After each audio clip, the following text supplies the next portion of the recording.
A dela klima dol, gospod Erjavec? Ja, klima dela in zelo hladno je. Predlagam, da se pogledajo zlasti te zadnje nabave, ker pri zadnjih nabavah ni bilo nobenega razloga, da bi bile te nabave neustrezne. Danes pa lahko ugotovimo, da določene nabave dejansko so bile nepotrebne. Imate podporo pri tem raziskovanju poslov z orožjem? Kakšno podporo? Ja, ne vem, ljudi, ki so se morda biti ukvarjali s takimi posli. Ja, poglejte, ne vem, zakaj bi potreboval kakšno podporo. Tam, kjer so dokumenti, so pogledali dokumente in se bo hitro lahko ugotovilo, bil posel ustrezen, korekten in tako dalje. Pa mislite, da dokumenti iz leta 91-92 sploh obstajajo? Ja, to je težko vprašanje, se s tem nisem ukvarjal. Gospod Trčon, kako je na tej seji? Je vroče? Pestro. Pestro? Ja, gospod Erjavec je rekel, da klima dobro dela, da je kar hladno. Aha, to drži. To drži. Bolj je hladno, kot je bilo do zdaj, to bomo imel pozor, če dolgo traja. Kdaj pa pričakujete, da se boste seje udeležila gospod Šinkovc in gospod Mate? V nadaljevanju. A klima dela dol, gospodi? Vse dela. Pozdravljam vsako pobudo, da se ta stvar razjasni, ne? Ampak če hočete neko stvar razjasniti, morate iti od začetka, od 90 pa do 91, pa od samostojnosti od 91 do 93, ker to stvar raziskujemo že, človek rekel, več kot 10 let, pa nič od tega, ne? In potem naprej, do konca.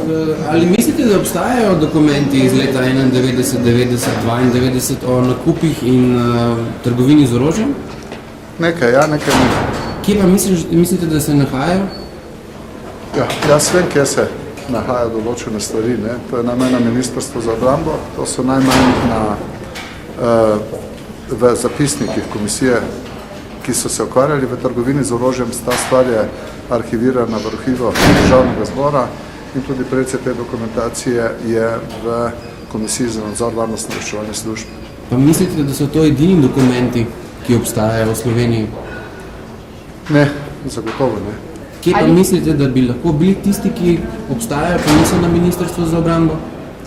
Ne vem, je velika verjetnost, da je del te dokumentacije uničen. Se pravi, potem ne v Sloveniji. Del. Ostalo pa obstaja, ne? Predikatna logika. Kar se meni zdi simptomatično, je pa naslednje, ko je Jagodnik zastavil 27 poslanskih vprašanj, ki naj bi se zatevalo trgovanje z orožjem na Ministrstvo za obrambo, se je nedolgo zatem razkrilo orožje na mariborskem letališču in je ta pozornost bila usmerjena od Ministrstva za obrambo drugam. Ko je zdaj Državni zbor ima pobudo za ustanovitev komisije za mobilnike in za trgovino z orožjem od leta 91 do 93, se pa v istem hipu pojavi tudi zahteva za novo komisijo od 94 pa naprej. Mislim, da je dovolj pametno novinar videl povezavo med obema dogajanjem. Ali drži, da nikomor, niti levici, niti desnici ni v interesu, da se preiskuje zadeve z orožjem po osamosvojitvi? Ne vem, če levici ali desnici to ustreza, ampak za nacionalno varnost bi bilo dobro, da se ta stvar razčisti, tudi zaradi sosed, ki nas obdajajo in ki dosti vedo o teh stvareh. Nam, po predstavnikom vsega ljudstva, parlamentu, najvišjemu zakonodajnemu telesu, se pa ne naliva že več kot 10 let čistega vina, kako je z temi stvarmi, in se te stvari zavijajo v meglo, podobno kot se zavijajo po vojni poboji. Za eno politično higijeno bi bilo dobro, da se oba problema enkrat rešili. Torej, tu bo tudi v zvezi s poslovniškim orožjem? To je še najmanj, pa še s čim drugim. A lahko samo še nekaj vas vprašam? A ste vi kakšne izmed teh dokumentov, ki so na Ministrstvu za obrambo, videli?